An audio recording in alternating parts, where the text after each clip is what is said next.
ज्याच्या ध्यानी मनी राम त्याचे होईल सारे काम. बोला राम राम रे सीता राम राम रे. हाय हॅलो नमस्कार, मी कोमल आणि स्वागत आहे तुमचं नाशिककर कोमल या यूट्यूब चॅनलवर. 500 वर्षांच्या प्रदीर्घ प्रतीक्षेनंतर प्रभू श्री रामचंद्र जन्मभूमी असलेल्या अयोध्या नगरीत विराजमान होणार आहेत. 14 वर्ष वनवासात राहून जेव्हा प्रभू श्री रामचंद्र परतले होते तर तेव्हापासून आपण दिवाळीचा सण साजरे करतोय. आता तर 500 वर्षांनी परतले आहे म्हणजे उत्सव तर मोठा होणारच. 22 जानेवारी 2024 वार सोमवार या दिवशी अयोध्येमध्ये प्रभू श्री रामचंद्रांच्या मूर्तीची प्राणप्रतिष्ठा होणार आहे. मंदिराचे उद्घाटन होणार आहे. तर या दिवशी आपल्याला दिवाळी साजरी करायची आहे. तर ही दिवाळी आपण घरी कशी साजरी करायची, त्याचबरोबर किती दिवे लावायचे, प्रभू श्री रामचंद्रांसाठी श्रीरामज्योत केव्हा लावायची, कशी लावायची, कुठे लावायची याबद्दलची सविस्तर माहिती मी तुम्हाला आजच्या व्हिडिओमध्ये सांगणार आहे. चला तर मग व्हिडिओला सुरुवात करूया. त्याआधी तुम्ही चॅनलला नवीन असाल तर चॅनलला सबस्क्राईब करायला विसरू नका आणि कमेंटमध्ये जय श्रीराम असं लिहायला देखील विसरू नका. आपल्या सर्वांनाच या कार्यक्रमासाठी अयोध्या नगरीत जाणे शक्य होणार नाही, त्यामुळे आपण आपल्या पद्धतीनेच घरी कशी पूजा करायची ते आपण बघूया. हा उत्सव पहिल्यांदाच होणार आहे, त्यामुळे ह्याची पूजा कशी करायची याची कल्पना कोणालाच नाही. तर मी माझ्या पद्धतीने एक पूजा केलेली आहे ते तुम्हाला सांगते. तर आवडली तर तुम्ही देखील ती पूजा नक्कीच करून बघा. आपल्या सर्वांनाच अयोध्यावरून अक्षदा आलेल्या आहेत, घरोघरी त्या पोहोचलेल्या आहेत. जरी तुमच्यापर्यंत पोहोचल्या नसतील तरी हरकत नाही. त्यासाठी तुम्ही काय करायचे आहे, थोड्याशा अक्षदा घ्यायच्या आणि त्याला हळदीचा थोडासा पिवळा रंग देऊन या अक्षदा पिवळ्या रंगाच्या बनवायच्या आहेत. कारण कोणत्याही शुभमंगल प्रसंगी पिवळ्या रंगाच्या अक्षदांना विशेष असं महत्त्व आहे. त्यामुळे आपण थोड्याशा अक्षदा घ्यायच्या आणि त्याला शक्यतो हळदीनेच पिवळं करायचं आहे. दुसरा कोणताही रंग वापरायचा नाही. याचं कारण सांगते की त्या अक्षदा आपल्याला पुन्हा वापरायच्या आहेत, त्यामुळे कलर वापरायचा नाही, हळदच वापरायची. आपल्याला काय करायचं आहे, या दिवाळीच्या आदल्या दिवशी म्हणजेच रविवारी 21 जानेवारी 2024ला संध्याकाळी उत्तरदा एकादशीच्या दिवशी, कारण प्रभू श्रीराम हे भगवान विष्णूचेच एक रूप, आपल्याला प्रभू श्रीरामांसाठी श्रीरामज्योत लावायचे आहे. तर यासाठी काय करायचं, आपण जी दुसऱ्या दिवशी पूजा मांडणार आहोत तर ती जर तुम्ही देवघराजवळ मांडणार असाल तर तिथेच तुम्ही ही श्रीरामज्योत लावायची आहे, किंवा दुसरीकडे ज्या ठिकाणी तुम्ही पूजा मांडणार असाल त्या ठिकाणी ही श्रीरामज्योत आपल्याला लावायची आहे. तर मला देवघराजवळ जागा कमी आहे, त्यामुळे मी जेव्हा इतर वेळेस पूजा अर्चा करते त्या ठिकाणी ही ज्योत लावणार आहे.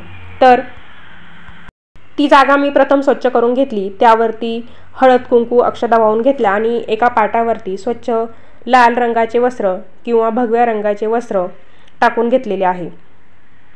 त्यानंतर त्या ठिकाणी आपल्याला प्रभू श्रीरामांसाठी श्रीराम ज्योत लावायची आहे, म्हणून एक दिवा घेतला. आपल्याला ही दिवा ज्याप्रमाणे आपण नवरात्रीत अखंड दिवा लावतो त्याप्रमाणे लावायचा आहे. त्यामुळे दिव्याची साईज थोडीशी मोठी घ्यायची आहे आणि एका ताम्हणामध्ये थोड्याशा अक्षदा टाकल्या आणि त्या अक्षदावरती ही प्रभू श्रीरामांच्या नावाने ही अखंड ज्योत प्रज्वलित करून घेतली. तर बघा, मी तुम्हाला नेहमीच सांगत असते की कोणतीही पूजा अर्चा करायची असली तर तिची सुरुवात आपण दीपप्रज्वलाने करतो, त्याचप्रमाणे या दिवाळीची सुरुवात देखील आपण दीपप्रज्वलाने करत आहोत. तर अशा प्रकारे ही प्रभू श्रीरामांसाठी ज्योत आपण प्रज्वलित केलेली आहे. त्यानंतर आपल्याला काय करायचं आहे, आपण जे काही अक्षदा बनवल्या आहेत तर त्या अक्षदा आपल्याला एका कलशामध्ये भरायच्या आहेत. त्यासाठी आपल्याला एक छोटासा तांब्याचा कलश लागणार आहेत. मग त्या कलशामध्ये आपण सर्वप्रथम त्या कलशाला एक शुभचिन्ह काढून घ्यायचं आहे. तिथे तुम्ही स्वस्तिक काढू शकता, ओम काढू शकता, किंवा सर्व बाजूंनी हळदी कुंकवाची बोटे त्याला लावून घ्यायची आहे. आणि अशा प्रकारे तो कलश तयार झाला की त्यामध्ये ज्या काही आपण अक्षदा तयार केल्या आहेत त्या अक्षदा भरायच्या आणि त्यावरती तो कलश पाटावर ठेवायचा आहे. त्यानंतर जर तुमच्या घरात प्रभू श्रीरामांचा फोटो असेल तर चांगलंच, तो फोटो तुम्ही या कलशाजवळ ठेवू शकता, किंवा आपल्याला राम मंदिराचं आणि एक प्रभू श्रीरामांच्या जे काही मंदिर आहे ते कशा स्वरूपात आहे याची माहिती देणारे 2 कार्ड आपल्याला अक्षदांसोबत मिळालेले असतील तर ते कार्ड तुम्ही तिथे ठेवू शकता. म्हणजे आपल्याला प्रभू श्रीरामांचा फोटो देखील उपलब्ध होईल. आणि नंतर आपण जी काही ज्योत लावलेली आहे त्या ज्योतीने त्या कलशाला, त्या फोटोला ओवाळून घ्यायचं आणि दुसऱ्या एका लाल रंगाच्या कपड्यामध्ये अशा पद्धतीने तो काही मंगल कलश आपल्याला रात्रभर झाकून ठेवायचा आहे. त्यानंतर दुसऱ्या दिवशी सकाळी आपली अंघोळ वगैरे झाल्यावर, देवपूजा झाल्यानंतर आपल्याला या 22 जानेवारीला दिवाळीच्या दिवशी तो कलश आपण लाल कपड्यात झाकून ठेवलेला तो मोकळा करून त्यामधील अक्षता पाटावरती टाकून घ्यायच्या आहे आणि तिथे सर्वप्रथम आपल्याला गणपती बाप्पांची स्थापना करायची आहे. ज्याप्रमाणे आपण कोणत्याही पूजेच्या अगोदर गणपती बाप्पांची पूजा करतो त्याचप्रमाणे इथे गणपती बाप्पांची पूजा आपल्याला सर्वप्रथम करून घ्यायची आहे आणि गणपती बाप्पांना हळद कुंकू, अक्षता वाहून, फूल अर्पण करून ओवाळून घ्यायचं आणि नंतर ज्या काही अक्षता आपण पाटावरती टाकल्या होत्या त्यांच्यापासून जय श्रीराम असं नाव त्या अक्षतांनी बनवून घ्यायचं आहे. म्हणजे आपल्या पूजेमध्ये जिवंतपणा येईल आणि सर्व देवांच्या साक्षीने आपल्याला ही दिवाळी साजरी करायची आहे. अशा पद्धतीने जय श्रीराम हे नाव बनवून घ्यायचं आहे. हे जे काही जय श्रीराम नाव आहे 5.5 अक्षरी, ते बोलायला सोपं आहे पण लिहायला खरंच अवघड आहे. हा अनुभव तुम्हाला हे नाव बनवताना नक्कीच येईल. प्रकारे छानसं जय श्रीराम नाव आपलं तयार झालेलं आहे. तुमचा पाठ मोठा असेल तर तिथे तुम्ही भगवान श्रीरामांच्या पादुका देखील या अक्षता जर उरल्या तर त्यांच्यापासून बनवून घेऊ शकता. हे जे काही नाव आपण बनवलं अक्षतांनी, तर ते नाव बनवताना आपण जय श्रीराम नावाचा जप आपल्या मनोमन करत राहायचं आहे. किंवा जर तुम्हाला श्रीराम रक्षा स्तोत्र येत असेल तर ते स्तोत्र देखील तुम्ही या नाव बनवताना म्हणू शकता.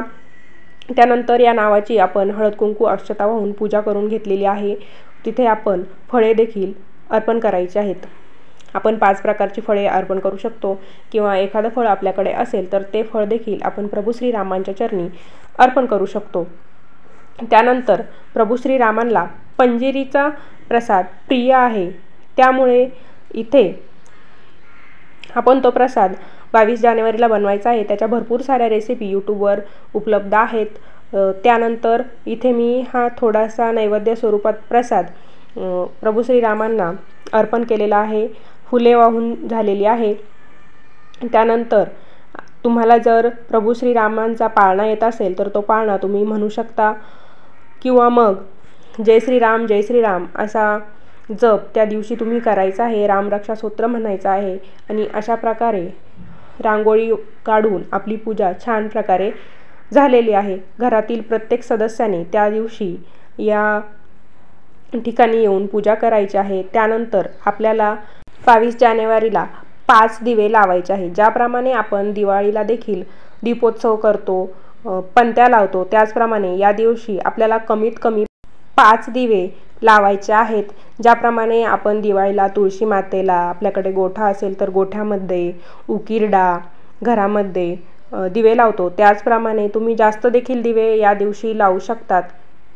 ते तुमच्यावर डिपेंड आहे, पण कमीत कमी 5 दिवे तरी आपल्याला या दिवशी प्रज्वलित करायचे आहेत. महत्त्वाचं म्हणजे असं सांगितलं जातंय की हे दिवे आपल्याला नदीच्या तीरावर लावायचे आहेत. जर तुमच्या आसपास एखादी नदी असेल तर त्या नदीकाठावर जाऊन तुम्ही हे दिवे प्रज्वलित करू शकता किंवा नदीकाठावर जाणं शक्य नसेल तर तुम्ही घरीच देखील हे दिवे लावू शकता. पण आपल्याला 5 दिवे तरी कमीत कमी या दिवशी प्रज्वलित करायचे आहे. जास्त दिवे लावले तरीही काही हरकत नाही. आपण दिवाळीत देखील गोडधोड बनवत असतो, तर या दिवशी तुम्ही गोडाचे पदार्थ बनवायचे आहेत. तोच नैवेद्य देखील तुम्ही या पूजेला दाखवू शकता, अर्पण करू शकता आणि घरात सर्वांना तो प्रसाद स्वरूपात वाटू शकता. त्यानंतर आपल्याला दुसऱ्या दिवशी सकाळी ही पूजा उचलायची आहे. उत्तर पूजा या पूजेची करायची आहे. राहिलेली फळे तुम्ही स्वतः खाऊ शकता, घरातील सदस्यांना वाटून देऊ शकता. त्यानंतर ज्या काही अक्षता आपण वापरल्या होत्या तर त्या अक्षता पुन्हा आपण आपल्या डब्यात टाकून देऊ शकता किंवा आपण सेपरेट डब्यात भरून ठेवल्या तरी चालतील. म्हणजे जेव्हा कधी वाढदिवस, ॲनिव्हर्सरी किंवा मग एखादं कोणी शिक्षणासाठी बाहेर जात असेल, जॉबसाठी बाहेर जात असेल, परदेशात राहत असेल तर त्यावेळेस त्या व्यक्तीला आशीर्वाद स्वरूपात तुम्ही या अक्षता नक्कीच देऊ शकता. किंवा मग आपण जे काही रोजच्या देवपूजेसाठी हळदी कुंकवाचा करंडा वापरतो, तर त्या ठिकाणी देखील तुम्ही या अक्षदा थोड्याशा ठेवू शकता. मग त्या दुसऱ्याच दिवशी आपण या अक्षदांचा गोडाचा भात करून खाऊ शकतो. कारण आपण या अक्षदांसाठी पिवळा रंग वापरला नव्हता, आपण हळद वापरलेली होती. त्यामुळे आपण गोडाचा भात शिजवून खाल्ला तरी देखील चालेल. म्हणूनच मी तुम्हाला सुरुवातीला सांगितलं होतं की या अक्षदा पिवळ्या बनवण्यासाठी तुम्ही कोणताही कलर वापरायचा नाही आहे, म्हणजे आपल्याला त्याचा पुनर्वापर करता येईल. किंवा मग यापैकी काही शक्य नसेल तर तुम्ही आपल्या गौमातेला या अक्षदा खाऊ घालू शकता. अशा प्रकारची साधी सोपी सुटसुटीत पूजा आपल्याला 22 जानेवारीला करायची आहे आणि सगळं वातावरण राममय करायचं आहे. जवळच राम मंदिर असेल तर तिथे जाऊन तुम्ही भजन कीर्तन देखील करू शकता किंवा घरातली घरात अशा पद्धतीने छान सोपी पूजा करू शकता. तर तुम्हाला माझी पूजा कशी वाटली मला कमेंटद्वारे नक्कीच कळवा. पुन्हा भेटूया अशाच एका नवीन व्हिडिओ सोबत. सर्वांना या दिवाळीच्या खूप खूप हार्दिक शुभेच्छा.